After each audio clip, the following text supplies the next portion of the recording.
of the Bible. And this book is called Exodus. Exodus means an exit in group, in a numerous group. So in other words, the freedom of the slaves, the escape of the slaves. We are gonna divide this book of Exodus in 4 parts. The enslavement and the birth of Moses, the calling of Moses and the 10 plagues, the Exodus, the exit, the escape of the slaves and their journey, and the covenant and law. Covenant is like an alliance, and law is a set of rules, right, that we agree upon to create order.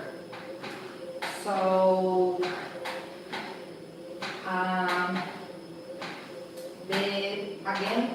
the purpose of this ministry is to focus on what Christianity is about. Christianity is about studying the Bible, is about worshiping God through His Son Jesus,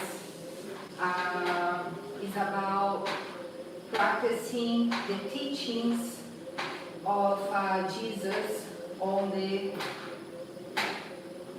daily life. Christianity is not about what clothing you are wearing, what kind of personality you have, what color of the hair, what length of the hair, your private activities on your private life, which is private. So anybody that's invading that part of your life is committing a crime. You are violating your privacy. And even God is so for privacy that He tells us to only make confessions inside our bedroom with the windows closed, the curtains closed, and in thought, because He can hear our thoughts. So that's privacy. Privacy is something to be respected. Once again, in the Bible, we see many different characters that were called into ministry by God Himself, that had a diverse lifestyle, and none of them were saints, none of them were sinless, all of them were sinful people. So being a Christian does not mean to be perfect. It means to have intimacy with God, which is only going to happen when you accept His Son, Jesus. As a mother myself, I will not allow people into my private life, into my intimate life, if those people don't receive my Son as well. So, and likewise, everybody that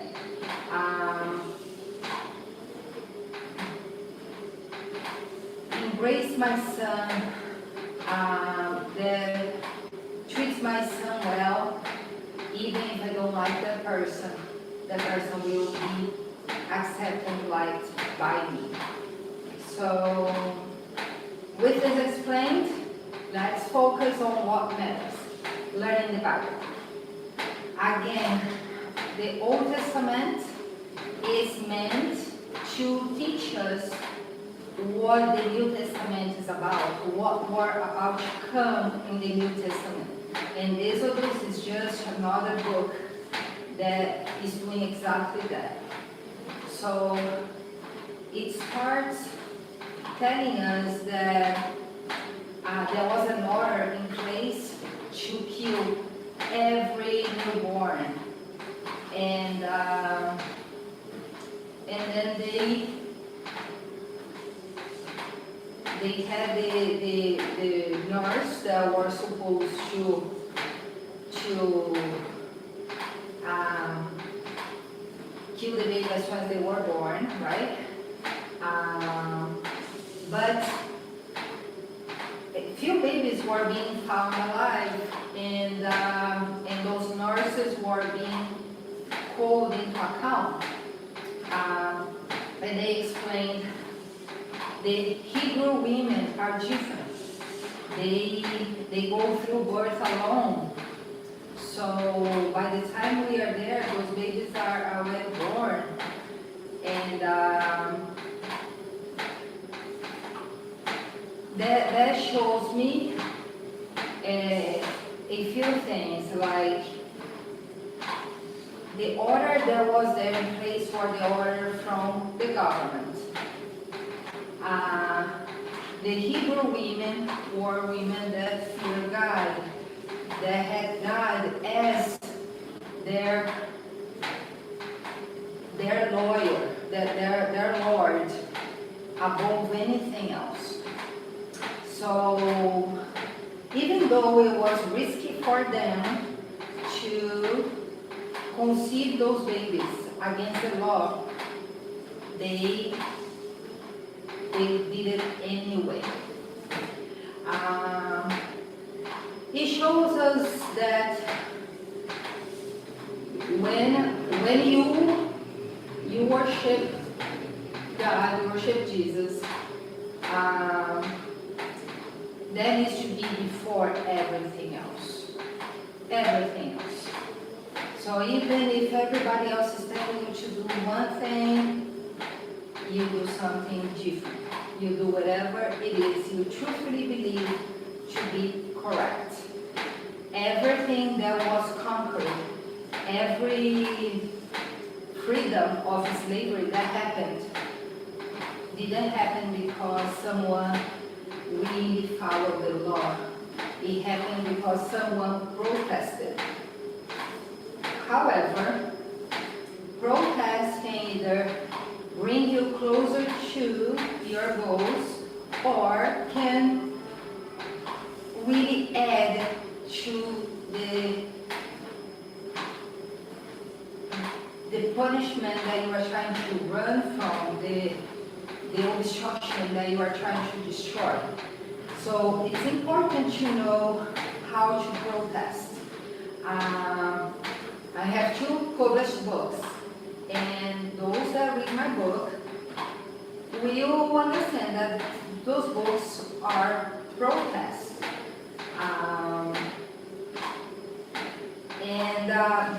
But I made them pleasant. I recited poems. I made the message positive, friendly, funny, and so even though I am protesting, it's a easy read for everybody. Example, on the first book, my son was being bullied by his school bus teacher, his school bus driver, because he would always enter the school bus and start reading his book and would read his book all the way to school. The bus driver used to tell him, "You are a bad boy, stop reading this book." And back then he was very into the Wicked series.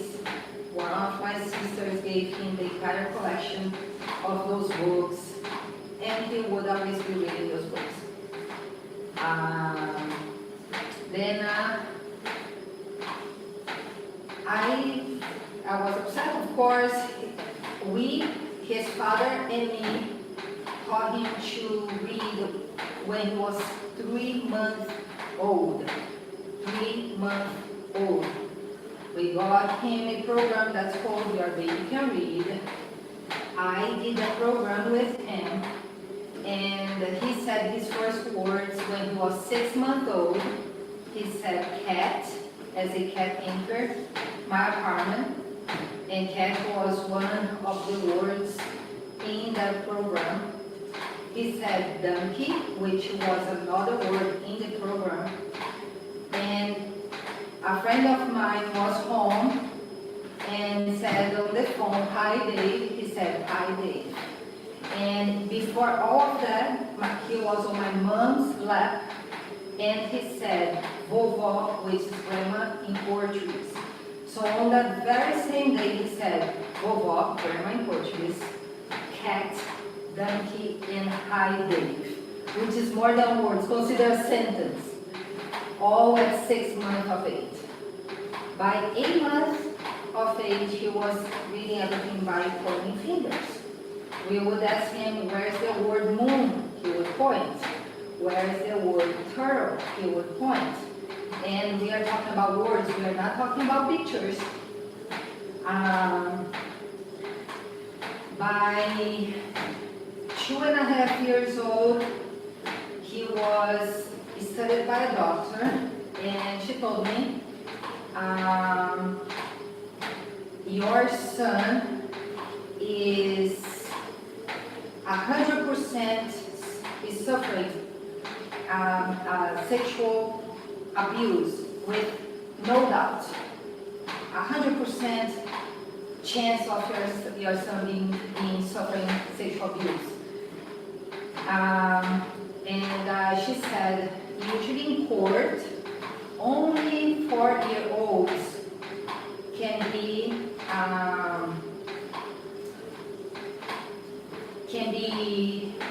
trusted. The words of the 4-year-olds can be trusted in court. However, because of his high IQ, whatever he says is taken into account. She said an intelligent adult has the IQ of 100.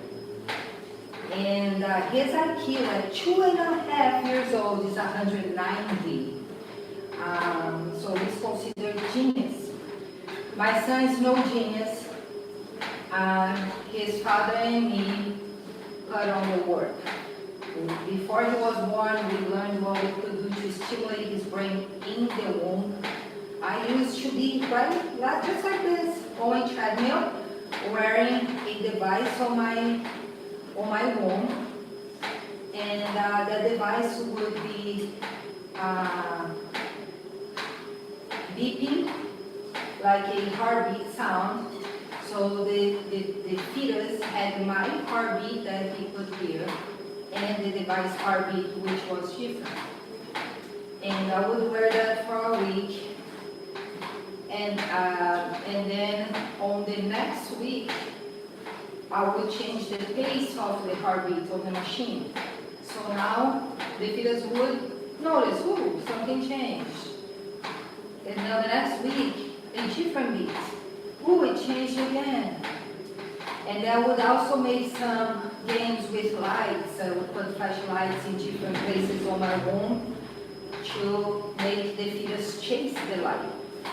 I have a friend that's blind, and she knows when we turn on the light, we turn off the light. So even with our eyes closed, we perceive light off or the absence of light. And when my son was born, Silas, he was very alert. I already noticed he wasn't just like another fetus that's like vegetating, not knowing what's going on. He was very alert. As soon as he was born, I started doing exercise with him. I worked as a personal trainer from 2006 to 2013, non-stop, at my own gym. And I used to exercise him. So by the time he was 2 months old, he was able to walk. I would just hold his hand and he would walk. He was capable of keeping his entire body straight, his neck straight, his spine straight.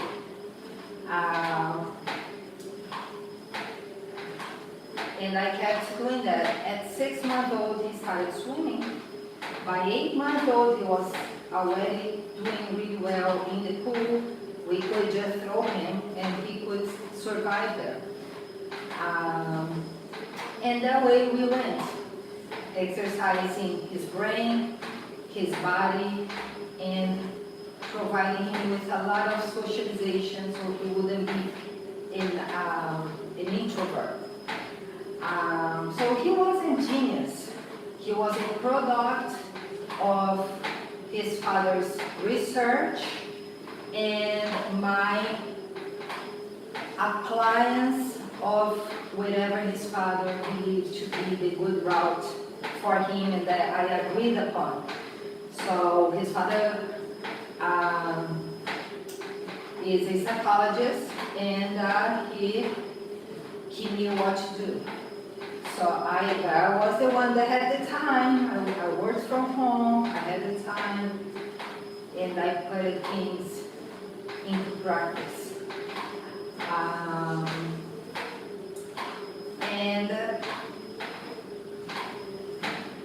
And then, so in other words, we really wanted our son to learn how to read and to enjoy reading, because we agreed that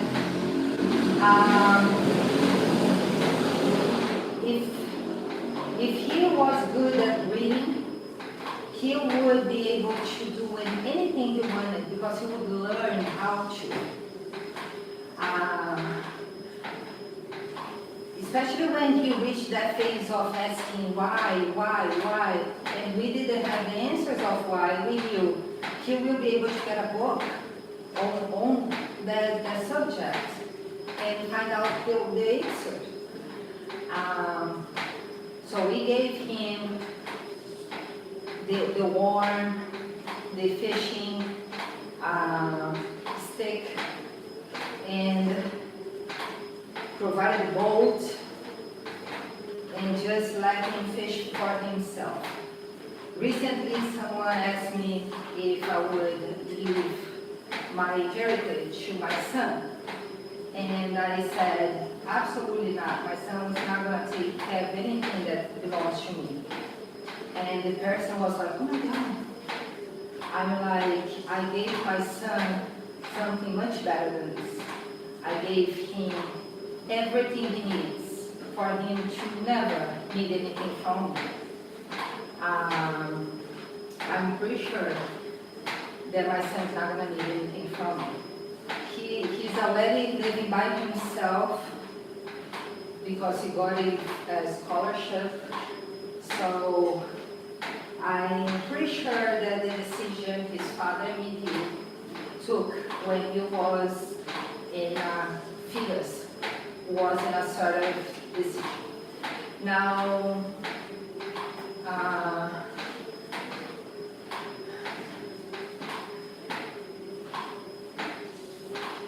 by way of protesting, the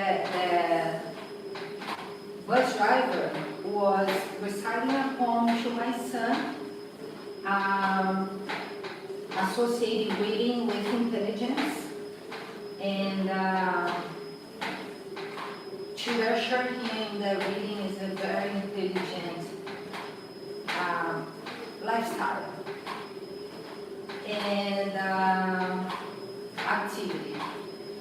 And then I explained to him that to be a driver, you don't need to be too intelligent, you know. So maybe that the driver didn't know, didn't realize that what he said was wrong. And my son said, but Mom, you are also a driver. And I said, but I'm also a writer, and I'm not just a driver. And then he's like, oh, okay, that's good. And so that's how my first book, Are You a Jay When Crossing the Street, was born. It was a protest. The second book was also a protest. It was really talking about more different things, you know, different subjects, like how do you get rich when you don't have anything to start with?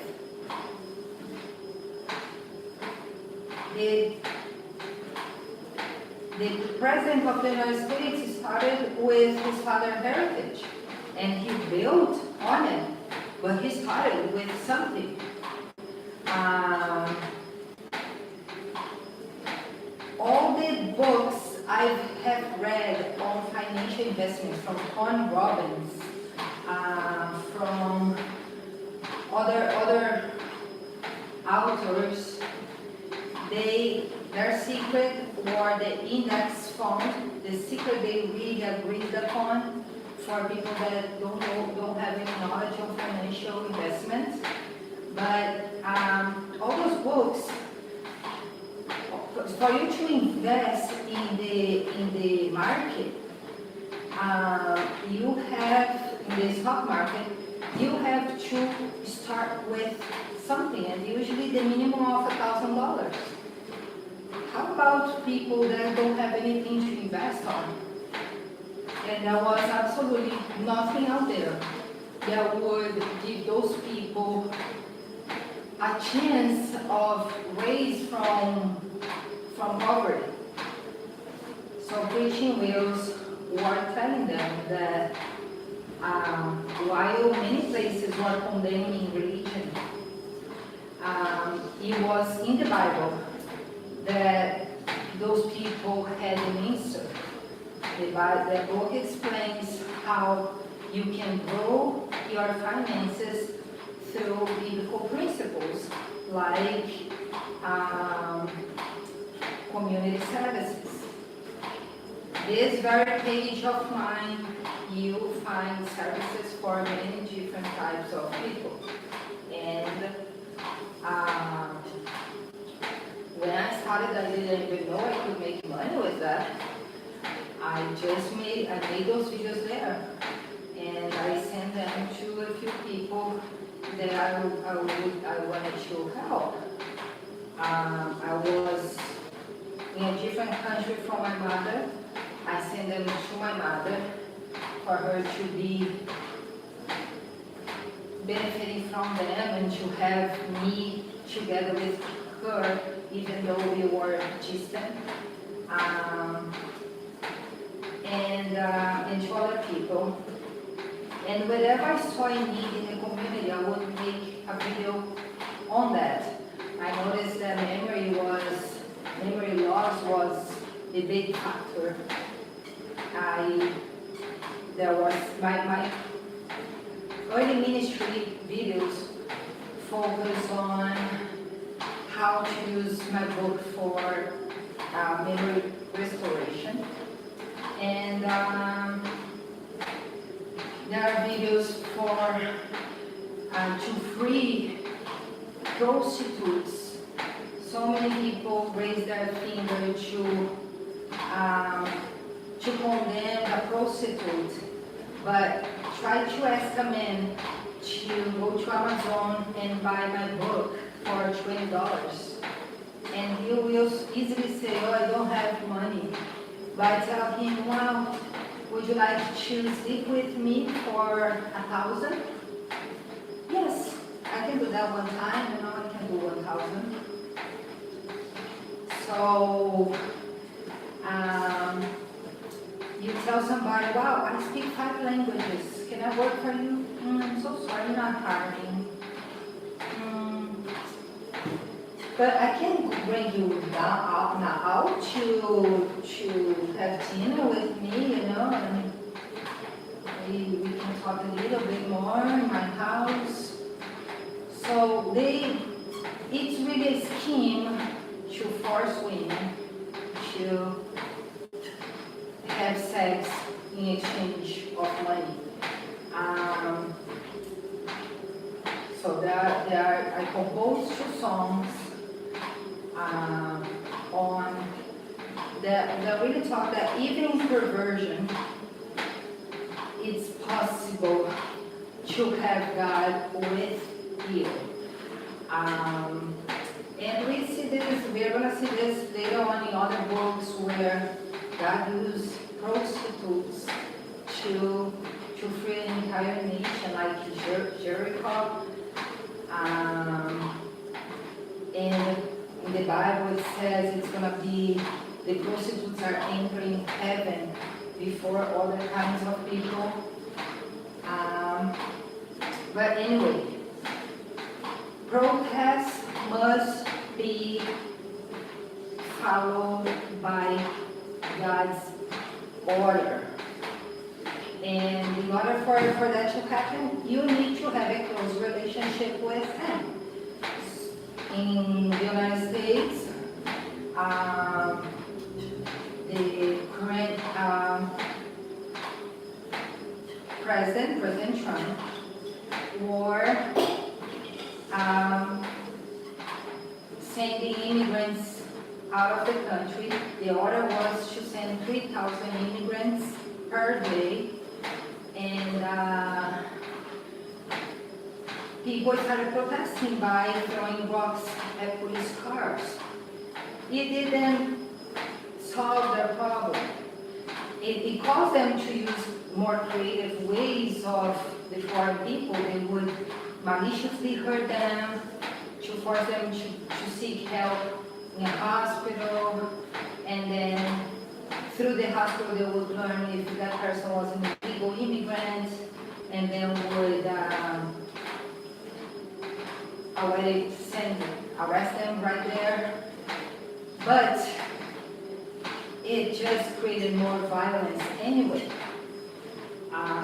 So protest needs to be organized and just with enough strength to reach our goal. And this is what those women did. They gave birth alone, secretly, and so that way they would protect their fetuses. And then they would hide those kids from the world, which means, those kids would not be able to cry, or every time they cry, they would cover their mouth. They would not be able to be exposed to the sun, to the sunlight, which is important. But to the kid, maybe the kid would feel, oh, I'm being tortured. But there was protection. And then among them, one child was protected up to 3 months. Once he was 3 months old, he was let go in the river, but then was rescued by Pharaoh's daughter. And again, this is the story of Jesus, that baby that was being persecuted and was raised by someone that wasn't his biological father, and whose mission was to free humanity from their own sins. So people that say, oh, I only accept the Old Testament, clearly don't understand the Old Testament, because the Old Testament is the New Testament in a way that might be easier for you to understand. It's like in a cartoon, but the message is very adult.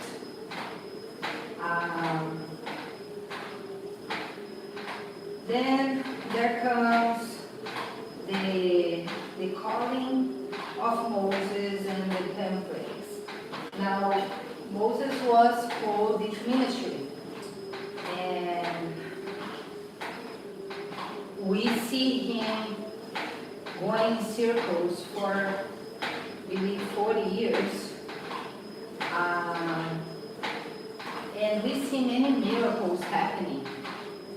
In 10 plagues and him destroying the 10 plagues.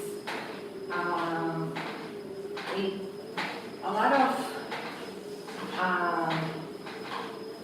action during that time, war action, right?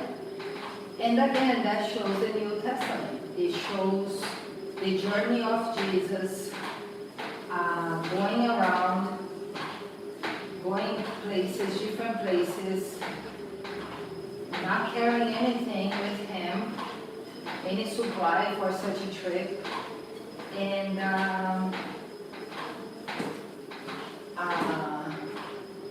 cheering people along the way, and at the end, saving everybody that chose to accept his sacrifice in the cross. So once again, the Old Testament shows what goes on in the New Testament. Then we have Exodus and the journey. Now, Exodus is a mass escape, a mass exit. So it's the freedom of slavery. We see that they won the war. They were free, and the water parted, a miracle happened. They passed through, and the Egyptians didn't. This very book that condemns death shows a lot of death taking place under the government of God, showing us that, it's really, if it's really necessary, that's different.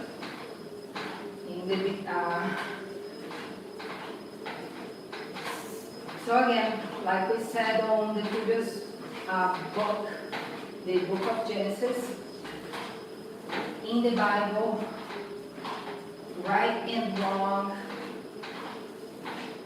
is not always right and wrong just because the story is similar. Right and wrong will take into consideration many factors. So in this case, 10 plagues were already being eliminated as a sign, as a miracle sign, for the slaves to be free. In criminal justice, only 3 warnings are given before action takes place. So here, 10 warnings were given. By that point, it was either kill or die, right? And then we have the covenant and the law. We see Moses writing the 10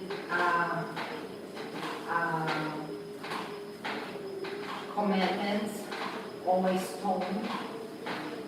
But we also see that later the stone was broken. We have a common saying that says, oh, this was not written in stone. If something is written in stone, you can't just erase, right? But you can break it. And we see that whatever was written in stone was broken. Again, that shows the New Testament, where something had to be away, but then through grace, through Jesus' sacrifice, it took a completely different route. In the very beginning of this book, we see that Moses killed a man. He had just learned that whose family he belonged to, and he saw his family member being tortured. So he killed the person that was torturing his family member. And he also realized that there was an eyewitness, and Pharaoh threw him out of his palace. And but we saw that God called him to be the leader of those people, and showed him this was just the first person that you saved from their hand. There will be so many more. There will be Exodus, there will be a mass people, and that was just the first murder. There would be an entire country that Moses would destroy. So again, it's not that God is saying, hey, go ahead and kill whoever you want. What he's saying is, I will take into consideration why you did this. If someone invades my house, I have the legal right of killing the person. One time, about 4 or 5 people invaded my house. And they had already invaded my house a few times before, but again, they were there invading my house. And then they would always escape before the police came. And this time around, they were changing furnitures. They wanted to put a table in my kitchen that were capable of holding the women strip-teasing on the table. Because when I wasn't home, they were using my home for prostitution and drugs, and they were eating my food, and they were altering my food. So they were causing my ex-husband to be violent because they were placing cocaine in alcohol, and that's a mixture that don't go together. So I went to court, I told the judge what was going on, I made police reports, but the judge told me, I believe you, but what you are saying needs to be proven. It's out of the norm. And every time I'm here, I don't see those people, you know? I believe you, they were here. There are cameras here. But there is no evidence of they came here and invited and invaded your home and they went through your things.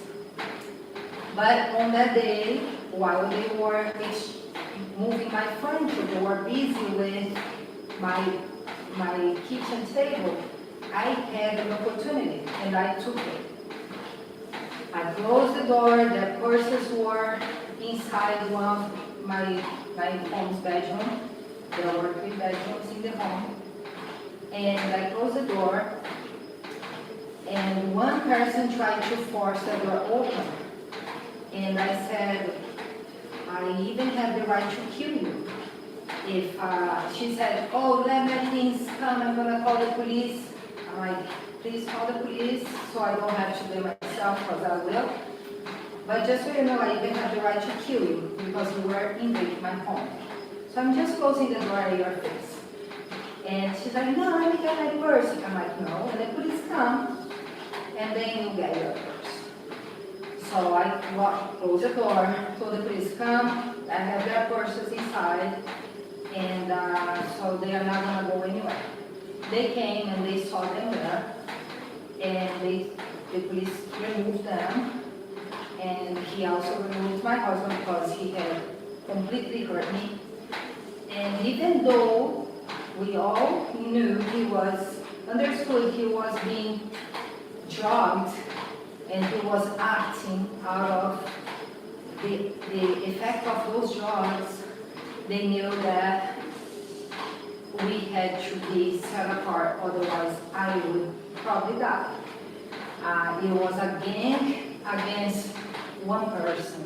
But that one person was with hand in hand with Jesus, and that's why I actually won the war against a group of people. But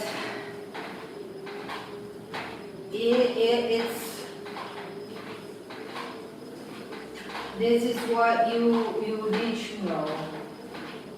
In order for you to take an action like this, you need to be certain. And how are you certain? You either know the law very well. I did study the law. I knew my rights, but you also need to have the aspect of the danger. Those people could have been burned, couldn't have broken into the place as a group and done something to me. God knows. So when you consult, you are in prayers with God through His Son Jesus, you feel somehow what you should do or not do. And at that moment, I always know that every action I take is the right action because I pray every single day. Actually, talking about this, I forgot to pray right before I started this ministry aloud with you. But rest assured, I had already prayed before that. I had already done my prayers, prepared a little bit of sermon with Jesus. So I prayed. I just forgot to do this here live with you. So actually, let's take a pause to pray. Jesus, thank you for all the wisdom that you give us ministers of your book. We know our capacity, we know our limitations, so we know that not only those people that are listening to us are receiving your words, your wisdom, your knowledge, but also ourselves. We are speaking to ourselves too. Those words that are coming out of us, but they don't belong to us. We see this in so many religions. We have these spirits that they write things that they receive from spirits, from bad spirits. And you have those people that take cards and they read messages. And you have your prophets whom you talk through dreams, through visions, through face-to-face. And all of us are acknowledged here in this very book. None of us are out of this book. And all of us agree in one thing, that this wisdom doesn't come from us. So thank you. Thank you for speaking those words to myself first, to those people that are listening or will listen. And I ask you that you won't allow me to say whatever it is you want to say. You only allow those people to receive, to accept whatever it is you have for each one of them. I ask you to protect me from using our word to manipulate people, to throw any personal anger on them, to revenge any personal battle somehow. I'm here just to teach them what I believe Jesus came to earth to teach them, which is an intimacy with God the Father through Jesus the Son. And to pray before reading this book so they can understand exactly what this book is meant to tell them, and to put into action whatever they learn, because it's only going to become a part of them if they react upon that, if they practice that. In your name, Jesus, I pray, and please stay with me for the rest of this sermon. So I did this with you now, but rest assured I have done this before you.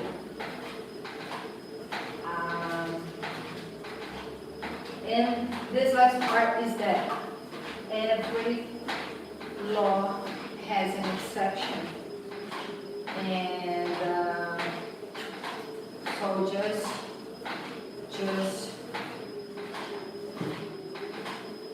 pray. It might appear to be impossible, but it was impossible for those slaves to be free of the Egyptians, of Egypt. And a way was created, a sea was parted, a miracle happened. It was impossible for me to be here right now. I literally just told Jesus, I want to be there. And I set the date. The first date I set was my mother's birthday. It was impossible. I set a new date. And it still was not possible. But on that new date I felt, just go. Just go. And things will happen to you like happened to Jesus. Doors will start opening. And that's how I came. And doors started to be open. So if it's your calling, just trust. There was no way for for the mother of Moses to have her son living. And when she thought she was putting him in the water for his death, she wasn't. She was putting him out for him to learn everything he needed to learn to save them. Hadn't Moses grown up, hadn't Moses grown up inside Pharaoh's palace, he wouldn't have learned little secrets that would have helped him later on. He wouldn't have had open doors for him to exit and to come back anytime he pleased. So later on he understood that God used every obstacle for the own good of Moses. Now I'm gonna play a song that is, I believe, relates to this very book of the Bible, Exodus. It's in Portuguese, so you're gonna have to look for somebody that speaks Portuguese to translate with you.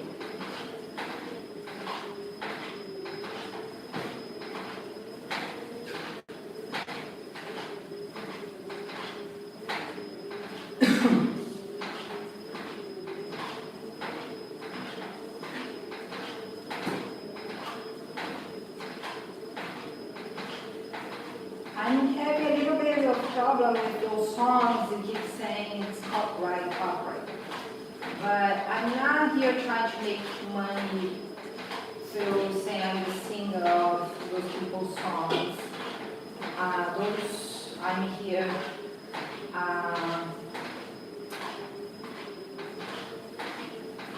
enjoy songs they placed into the domain. And as a composer of songs myself, and as a writer of books, I understand that we don't want our work to be unseen, to be just in a publishing company or a music recording company. We want that to go to people. And so I usually talk to them and they remove the copyright, but it is a constant annoyance going on. Anyway, let's go. This song is called Hino da Vitória. And it says, when you are in front of the sea and incapable of going through, call God.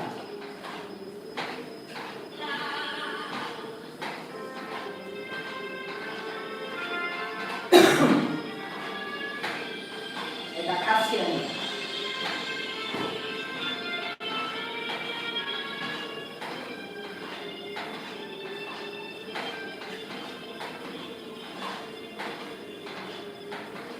Quem é o homem que teve o poder de andar sobre o mar? É ele que pode fazer o mar se calar. No momento em que a tempestade vier te afogar, ele vem com toda a autoridade e manda acalmar. É o homem que teve o poder de fazer Israel caminhar por entre as águas do mar vermelho.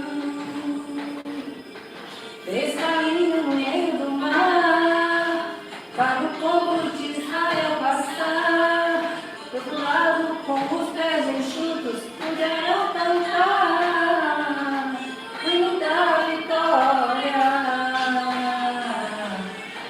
Quando estiver frente ao mar e não puder atravessar, chame este homem com fé. Só ele abriu o mar, não tenha medo, irmão. Se lá atrás vem Faraó, Deus vai te atravessar e você vai entoar o hino da vitória. Toda vez que o mar vermelho tiver que passar, chame logo esse homem para casar. As mais difíceis que ele imaginou, pode chamar esse homem que ele tem poder. Se passares pelo fogo não vai te queimar, se nas águas tu passares não vai te afogar. Faça como Israel que o mar atravessou, e no nome do Senhor um hino de vitória. Do outro lado canto. E não puder atravessar, chame esse homem com fé. Só ele abriu o mar, não tenha medo, irmão. Se atrás vem Faraó, Deus vai te atravessar e você vai entoar o hino da vitória. Toda vez que o mar vermelho tiver que passar, chame logo esse homem para te ajudar. É nas horas mais difíceis que ele imaginei, pode chamar esse homem que ele tem poder. Se passares pelo fogo não vai te queimar, se nas águas tu passares não vão te afogar. Como Israel que o mar atravessou, e no nome do Senhor um hino de vitória. Do outro lado canto, do outro lado.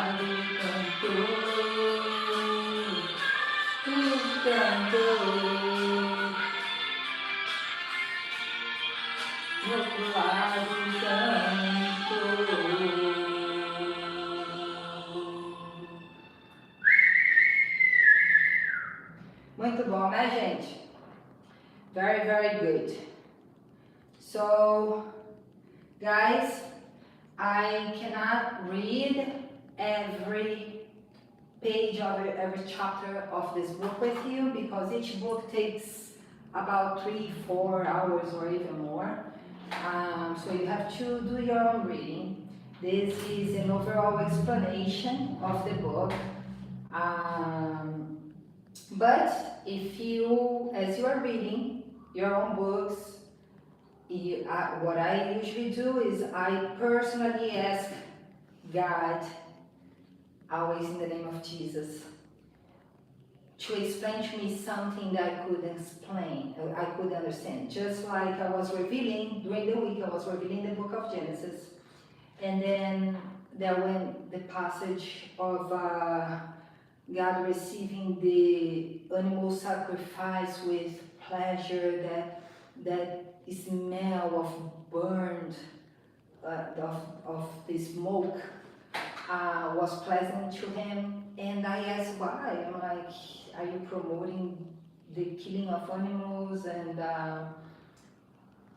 the message quickly came to my heart, which said, this is an explanation of my own son Jesus being sacrificed in the cross for the sins of all humanity, and my accepting it well.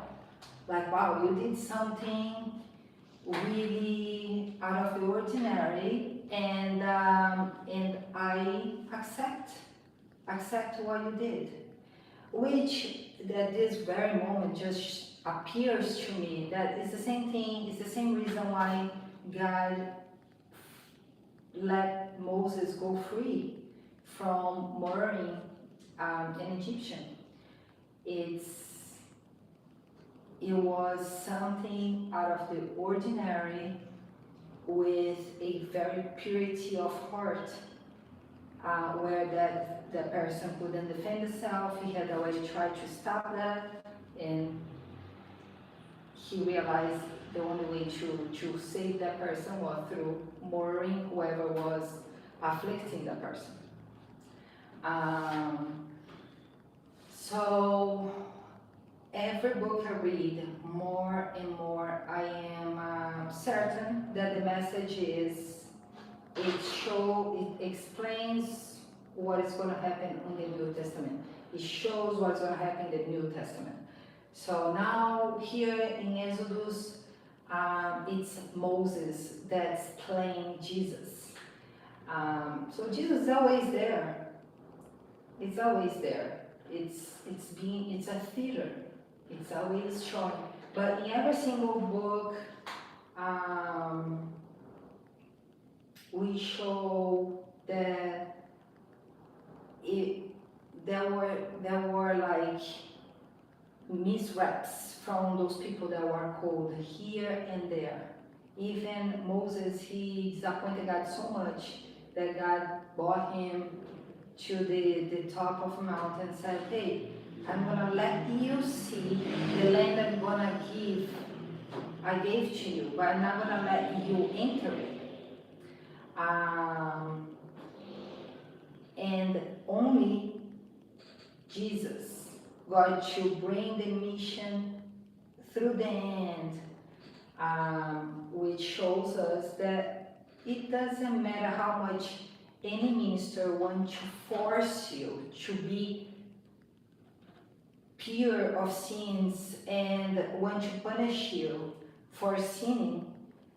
You will always be sinful because you are a human being. It takes a God to be sinless. And we are never gonna get to that point. We are always gonna have to ask God's mercy, which is gonna give it to us because of the sacrifice of his son Jesus, for us to keep going, even though we sinned here, we sinned there, we sinned that, and we are gonna sin many more times. So anyway, again, don't follow me as a person. I am a sinful person, but rest assured that before I make any decision in my personal life, I always pray first. And the only opinion I really care about on the decisions I make is Jesus' opinion. So don't follow me. All I'm here doing is serving God, not people, serving God by explaining to you a book that might be hard for you to understand yourself and that I believe I have understood. So the only thing good that you're gonna get from me is read this book, practice this book in your community. You know, so many people will send money to this place, that place, this country, that country. But there are so many people in your own family needing help, in your own neighborhood needing help. Help those people first. You know, help your community. Every time you're helping your community, rest assured that even though they are not gonna be able to help you back, most likely you will be helped back. Like many people know, my first book is the direct result of my helping someone. I was helping somebody that had completely lost memory to recover memory. And then the idea of making illustrations to symbolize whatever it is we wanted to memorize came right there to me, and later I put that in a book. So again, help, and let's see how God's gonna it's gonna pay you back. He pays you much, much better than any other person can pay you. Anyway, with this explained, I hope you like my clothes today. I'm dressed by my sister-in-law, my brother's wife, younger brother's wife. And I left so many clothes behind for this trip. I only had things that I really loved. I had already donated everything I didn't want. So everything I had I really, really, really loved. And it was so hard to just pick a few out of those clothes. But here I am again, getting clothes, getting shoes. So it didn't come from the people that I gave my clothes to. It didn't come from the country. It came from a completely different place. So it's just like that. You don't need to seek payment. Someone asked me, so how are you gonna make money from this project? Because initially this project was to be in a physical place, and then of course you get the 10% of people's payment, and it didn't work that way, but I felt in my heart, do it online. This project for you is online. And then somebody asked me, how are you gonna make money online? How do you get the clicks, the likes? And I'm like, it's not up to me to figure those things out. My only job is to obey. God put something in my heart, do it. How it's gonna happen, it's not my business. I don't even care. So now I'm gonna finish here, and I'm gonna do other things that I care about, like practicing French, something I really love doing.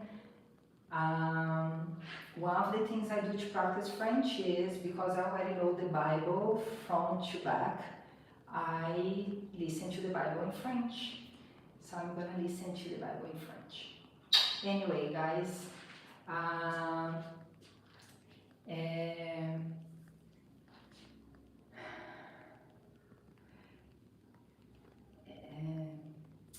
Fa un bon journée et merci beaucoup pour